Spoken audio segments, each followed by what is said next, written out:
నేను సత్యభామను, శ్రీకృష్ణుని ముద్దుల భార్యని.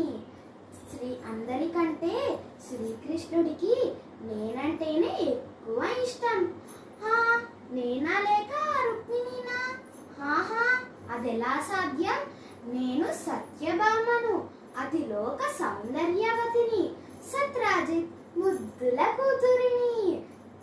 నా దగ్గర ఉన్న శమంతకమణి ఈ రాజ్యానికి కరువు లేకుండా చేస్తుంది.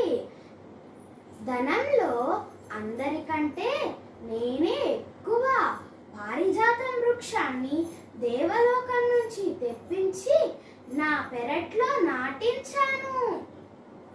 నా ధనుర్విద్య ప్రావీణ్యంతో రాక్షసుడైన నరకాసురుణ్ణి వధించిన వీర వనితను నేను. ఇంతటి నేను కాక నా కృష్ణుడి